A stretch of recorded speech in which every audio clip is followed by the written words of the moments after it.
Look at this person, sitting in meditation, eyes closed, desperately trying to quiet their racing mind. After 20 minutes of fighting thoughts about work, bills, and what they forgot to do yesterday, they give up in frustration. I must be terrible at this, they think. Maybe meditation just isn't for me. Here's what I know that will change everything you think you understand. This person isn't failing at meditation. They're actually succeeding perfectly at something else entirely. Something that powerful institutions spent centuries trying to hide from you. What if I told you that their struggle isn't a sign of weakness, but a sign they're ready for a truth so profound that ancient masters, modern scientists, and your own brain's design all point to the same forbidden solution? By the end of this journey, you're going to look at this exact same struggling person and see something completely different. What looks like failure will reveal itself as the perfect starting point. What seems like a problem will become the doorway to possibilities you never imagined. The question isn't whether you're good enough to meditate. The question is, are you ready to discover what's been hiding in plain sight all along? Keep this image in your mind. We're coming back to it. But when we do, everything will have changed. The ancient secret. Here's what they don't want you to know. That struggling meditator we just saw, they're missing a piece of ancient wisdom that's been hidden from us on purpose.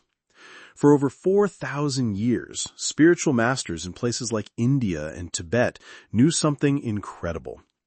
They figured out that certain plants weren't just medicine, they were doorways to deeper awareness. Cannabis wasn't about running away from reality, it was about arriving at the real reality. Think about this. Why would ancient yogis, monks, and mystics all discover the same secret? In one of India's oldest holy books, cannabis is called sacred grass, a gift to help humans see beyond everyday life. Tibetan monks used it to go deeper in meditation for hundreds of years. Even Jesus might have known about it. Scientists now think it was common in Middle Eastern spiritual practices. But here's the thing. These weren't people getting high and pretending it was spiritual. They were like master craftsmen who understood something we're just now learning. Cannabis doesn't just change your mind, it tunes your brain to the exact same frequency that deep meditation creates naturally. You see that racing mind our meditator was dealing with? All those thoughts bouncing around like crazy? Ancient masters knew those thoughts weren't the problem, the mind was just stuck on the wrong radio station. Cannabis was their way to change the channel. The real tragedy isn't that this knowledge disappeared, it's how it disappeared. Churches, governments, and powerful people wiped out this wisdom because it scared them. When regular people can reach amazing states of mind on their own, they don't need anyone else telling them what's holy. But here's what those powerful people didn't expect. Your brain remembers. You still have the same natural systems in your head that those ancient meditators used. The same pathways they opened are still there, just waiting. Science has simply given us new words to explain what wise people always knew. That struggling meditator isn't broken. They don't need special genes or superhuman discipline. They're just trying to meditate with one hand tied behind their back, the same hand that held the key for thousands of years. The secret isn't just coming back. It's being proven right by the very same institutions that tried to destroy it. The science of synergy. Remember our struggling meditator with those racing thoughts bouncing around like ping pong balls? Here's the mind-blowing part. Science now knows exactly why their mind was stuck on overdrive and how cannabis flips the switch. There's this part of your brain called the default mode network. Think of it as your mind's loudest, most annoying roommate. It never shuts up. It's the voice saying, "Did I lock the door? What's for dinner? Why did I say that thing 5 years ago?" It's literally designed to keep you thinking about yourself, your problems, your past, your future, everything except the present moment. Here's what will blow your mind. When scientists put people in brain scanners during deep meditation, they discovered something incredible. The default mode network goes almost completely quiet. That constant mental chatter just stops. But here's the kicker. When they scanned people using cannabis, the exact same thing happened. It's like meditation and cannabis are two different keys that unlock the same door. Ancient masters figured this out thousands of years ago without any fancy machines.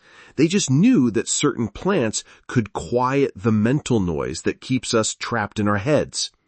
But wait, it gets even crazier. Your brain already has a built-in cannabis system. Scientists call it the endocannabinoid system. Every human being on Earth has it. It's like having a natural cannabis factory right in your head, designed to help you feel calm, present, and connected. When you meditate deeply, you're actually turning on this system naturally. Think about this. Why would nature design us with cannabis-like receptors if we weren't meant to use them? It's like finding out your car has a turbo button you never knew about. Studies from Johns Hopkins and NYU show that when people combine mindful cannabis use with meditation, something magical happens. They don't just get better at sitting still, they report profound spiritual experiences, dissolving of ego boundaries, and lasting changes in how they see themselves and the world. Dr. Robin Carhart-Harris at Imperial College London proved that both meditation and cannabis work by reducing activity in the same brain regions, the ones responsible for self-centered thinking and mental resistance. It's like they're both volume controls for the ego. Remember that wrong radio station we talked about? Scientists now know that your default mode network is literally broadcasting on a frequency that blocks deeper awareness. Cannabis doesn't create some fake spiritual experience. It tunes your brain to the same station that master meditators access naturally, but it can take them decades to get there. Your struggling meditator wasn't fighting their thoughts. They were fighting their brain's default programming. The ancient masters who used sacred plants weren't cheating. They were using the tools nature provided to access states of consciousness that are your birthright. The real question isn't whether this works. Science has already proven it does. The question is, now that you know your brain has this hidden potential, what are you going to do about it? So now you know the ancient masters weren't crazy, and science backs up everything they discovered. But here's where most people mess this up completely. They think more is better. They think if a little cannabis helps meditation, then a lot must be amazing, right? Dead wrong. Here's the truth those ancient practitioners understood that we're just rediscovering. This isn't about getting as high as possible. It's about finding your sweet spot, that magical place where your mind becomes crystal clear instead of foggy. Think of it like tuning a guitar. Too loose, and the strings don't make music. Too tight, and they snap. But hit that perfect tension. That's when you create something beautiful. The same thing happens with cannabis and meditation. There's a precise zone where magic happens. Scientists call this microdosing, but ancient yogis had a better name for it, sacred dosing. They used just enough to quiet that noisy roommate in their brain we talked about, but not so much that they couldn't stay present and aware. They were precision artists, not partygoers. Here's what that perfect dose actually does. Remember how we said cannabis tunes your brain to the same station as deep meditation? Well, at the right amount, it doesn't just change the channel. It makes the signal crystal clear. Your awareness becomes sharper, not duller. Colors seem more vivid. Sounds become richer. Your body feels more alive, not numb. But here's the game changer. It's not just about the cannabis. It's about the three sacred elements working together: the right substance, the right space, and the right intention. Ancient traditions called this set and setting, and modern research proves they were absolutely right. Your mindset going in, that's your set. Are you seeking healing, understanding, connection? Your intention acts like a GPS for your consciousness. Without it, you're just wandering around in an altered state. Your environment, that's your setting. Is your space calm and sacred, or chaotic and distracting? The ancient masters created temples for a reason. Your environment literally shapes your inner experience. Here's where it gets practical for modern life. You don't need a temple. You need a dedicated space that signals to your brain, this is sacred time. Maybe it's a corner of your bedroom with a cushion and some candles. Maybe it's your backyard under the stars. The key is consistency. Same place, same ritual, same respect. And here's the technique that changes everything. Start with breath work. Not complicated breathing, just long, slow breaths that activate your natural chill-out system we discovered in your brain. Then, as the cannabis begins to work, let your breath guide you deeper. Body scanning becomes incredible with this combination.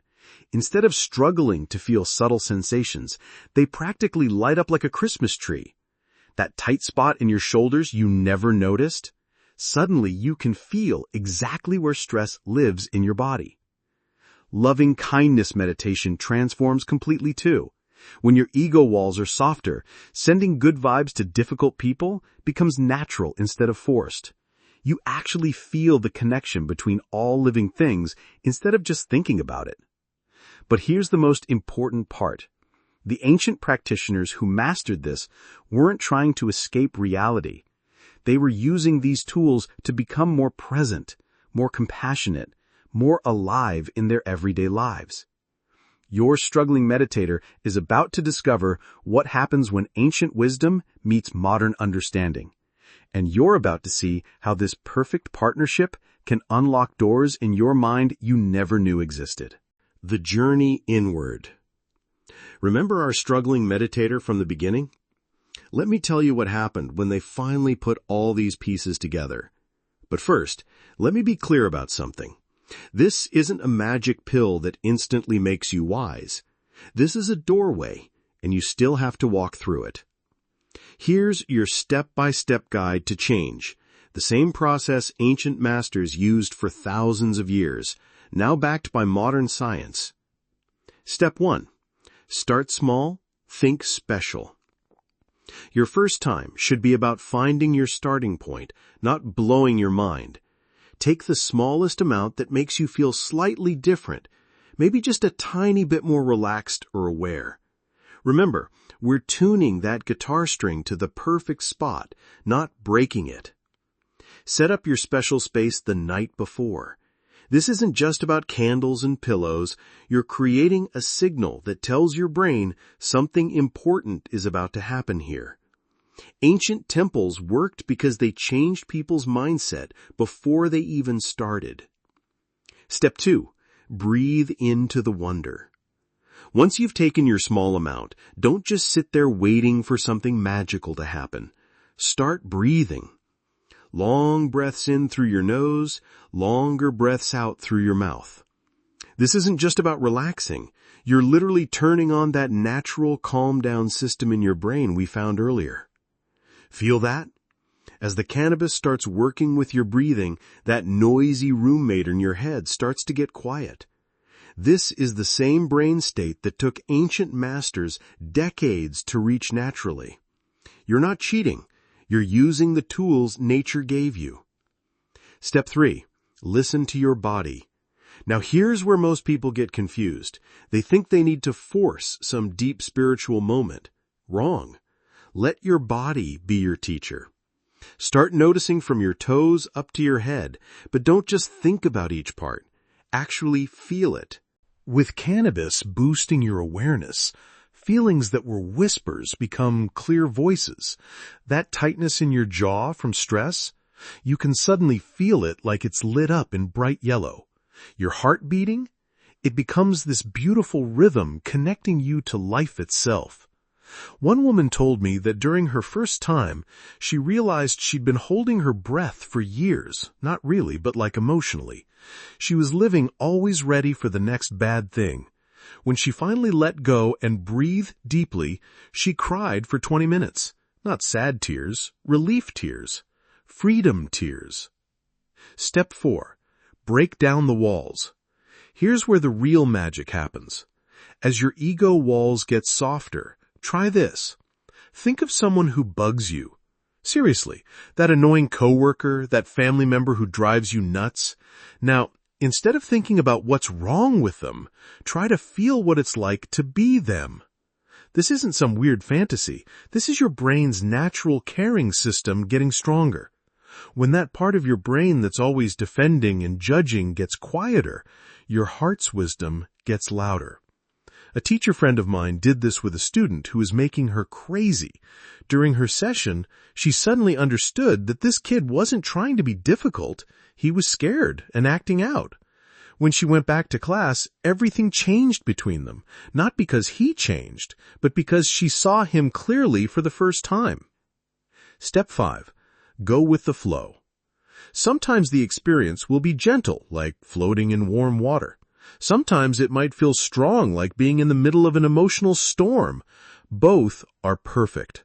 Your only job is to breathe and stay curious. If tough emotions come up, don't fight them. Welcome them. Cannabis often brings buried feelings to the surface so they can finally be let go. This is your mind's way of cleaning house. Those ancient masters knew that healing sometimes looks messy before it looks beautiful. Step 6. Save the gifts.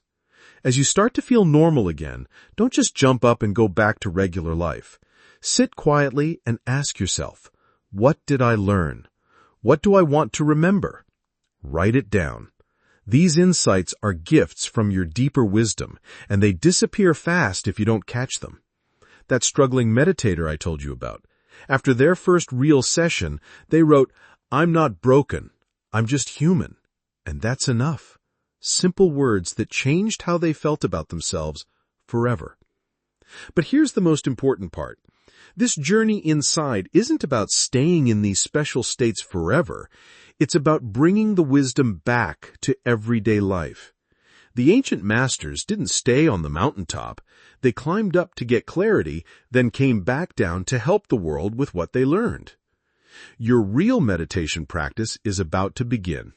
Not the struggling, fighting kind you might have tried before, but the kind where you work with your natural systems instead of against them.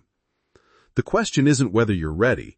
The question is, what's been waiting inside you all along, just hoping you'd finally come home? The integration. Here's what nobody tells you about these amazing experiences. The real work begins when you come back down.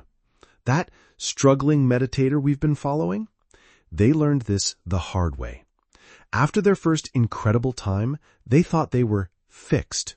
3 days later, they were back to their old worried self, wondering if it was all just a dream. Sound familiar? Here's the truth.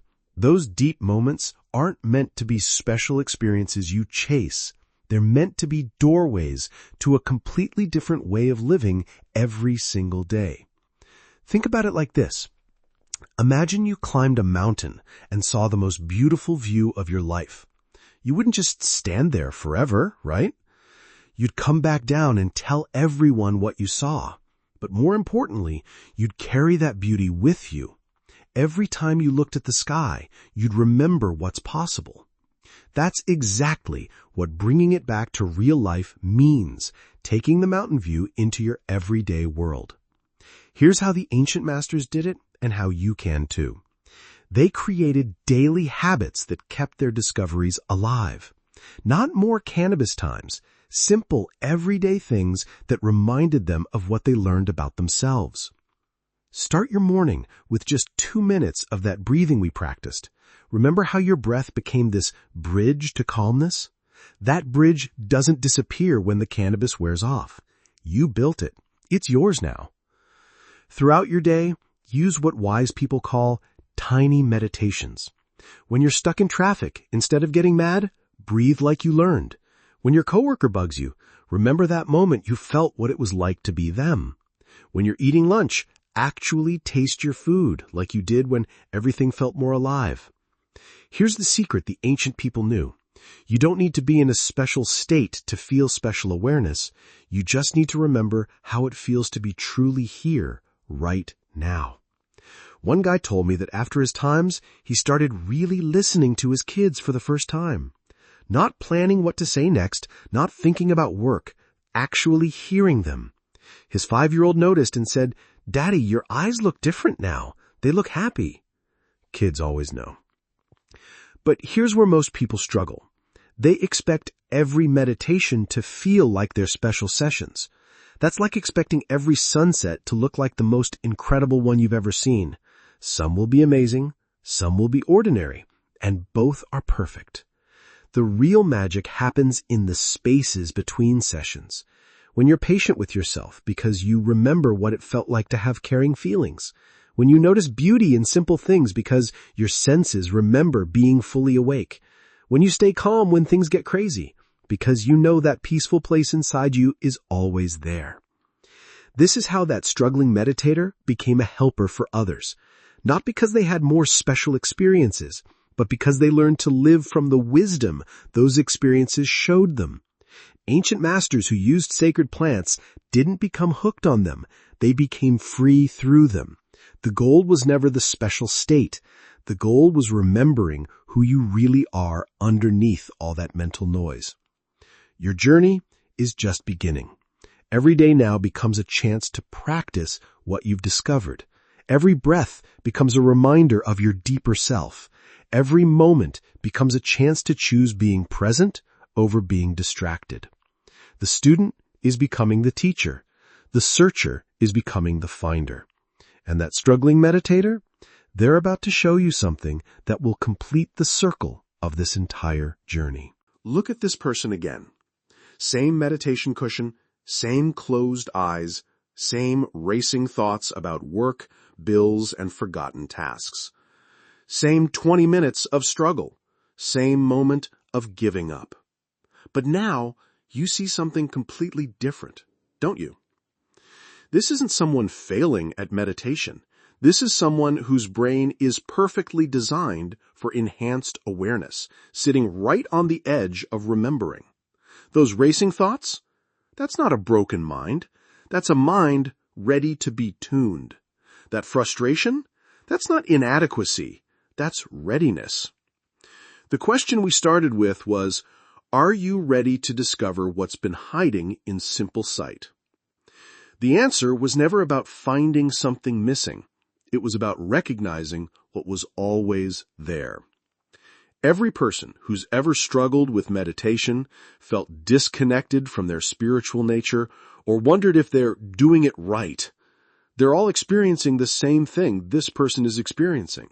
The same thing you've probably experienced. It's not a bug in human consciousness. It's a feature waiting to be activated. Your meditation struggles aren't problems to solve. They're invitations to explore. Your racing mind isn't your enemy. It's your natural system asking to be tuned properly. This changes how you approach every meditation session, every moment of stress, every time you think you're not spiritual enough. Here's a question that wouldn't have made sense when we started. Now that you know your consciousness came pre-equipped with enhancement systems, what becomes possible when you stop fighting yourself and start working with the tools you were born with? Take a moment. Think about how you saw that struggling meditator at the beginning versus now. That shift, that's not just about meditation. That's about everything. If this transformation in perspective resonates with you, subscribe to join others who are remembering what human consciousness is really capable of. More revelations, more circular journeys, more moments when everything you thought you knew changes. The circle completes, but the journey has just begun.